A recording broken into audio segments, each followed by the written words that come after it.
barn smelled like old hay and new fear. That's how a court clerk named Jonah Farwell described it in a letter to his brother in Boone, dated October the 14th, 1855. He wrote that letter the same night he finished transcribing the day's proceedings. "Wrote it quickly," he said, "before the images could settle too deep." He described the converted barn at the edge of the Watauga County seat, how the morning light came through the gaps in the siding in thin yellow blades, how the benches were packed with people who had ridden half a day through mountain roads just to see two boys sit in chains. He wrote, "I have kept court records for 11 years. I have never once felt the need to look away from a defendant's face. I looked away from theirs 3 times. The Honorable Thaddeus Monroe had been a traveling circuit judge for 22 years.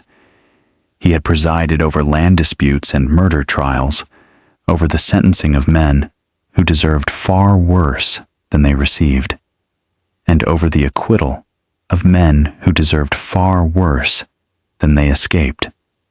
He was 61 years old, heavyset, with a face like a topographic map of somewhere difficult to reach. He had accepted this assignment after the previous judge, a man named Alvin Crow, had submitted, in writing, a formal refusal. Judge Crow was not known as a man of sensitivity. His refusal cited only this: "I will not look at those boys again." Monroe arrived in Watauga County on the morning of October 12th. He spent 2 days reviewing the written evidence before the trial opened. Farwell noted that the judge ate very little during that period, and what he ate, he did not finish. When the proceedings began on October 14th, 1855, the first thing Judge Monroe did was read the charges aloud. He read them slowly. He read them the way a man reads the words on a gravestone. Not for information, because he already has it, but because some things deserve the weight of being spoken out loud.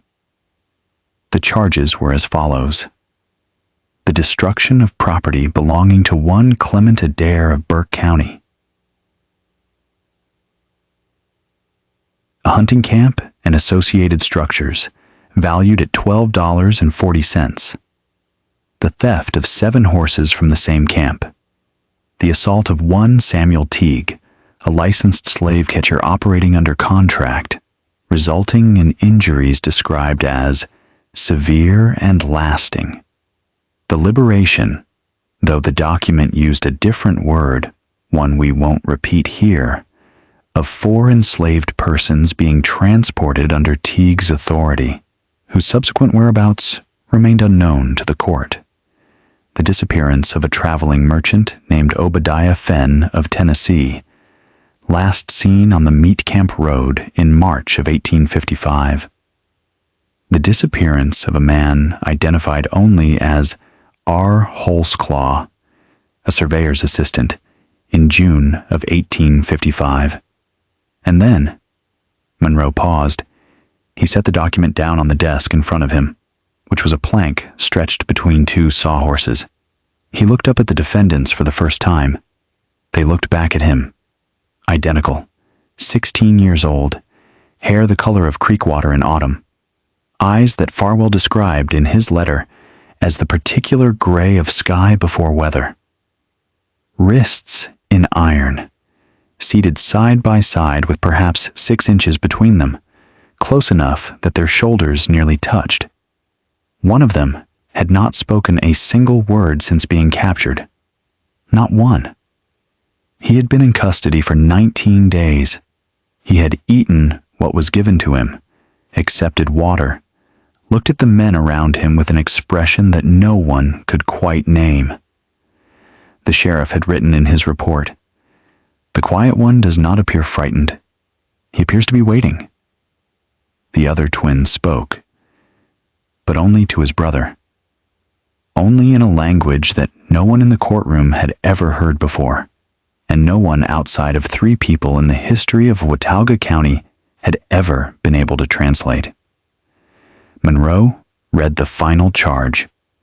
The court transcript does not include the last item on the list. 3 pages of the original document are missing, pages 9, 10, and 11, possibly removed by the clerk's family at some later date, though Farwell's descendants have never confirmed or denied this. What we know of the final charge comes from Farwell's letter to his brother, in which he wrote only, "The last thing the judge read made a woman in the back row stand up and leave the barn. She did not come back. No one blamed her." Monroe set the document down a second time. He said, "How do the defendants plead?" The vocal twin turned to his brother.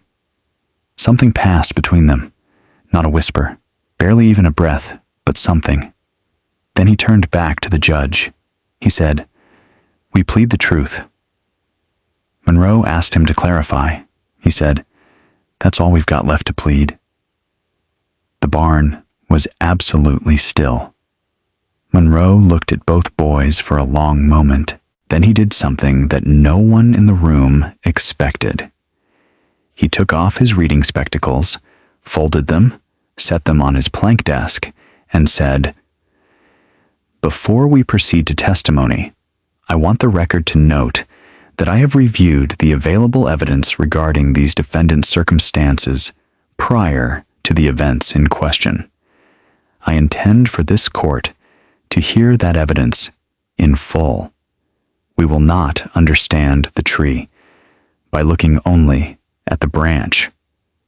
The prosecuting attorney, a young man named Ferris Clay, who'd come up from Morganton specifically for this case, started to object. Monroe silenced him with a look that had 22 years of mountain roads behind it. "Mr. Clay," he said, "these are children. To understand what brought these boys to this barn, you have to go back 2 years and 60 miles east, to a farm that no longer exists. The Slade property sat at the end of a long rocky lane off the Tow River Road, in a hollow so deep in the Blue Ridge that the sun cleared the eastern ridge at nearly 9 o'clock and dropped behind the western one by 4 in the afternoon. In high summer, that hollow got maybe 7 hours of useful light. The rest of the time it existed in a kind of geological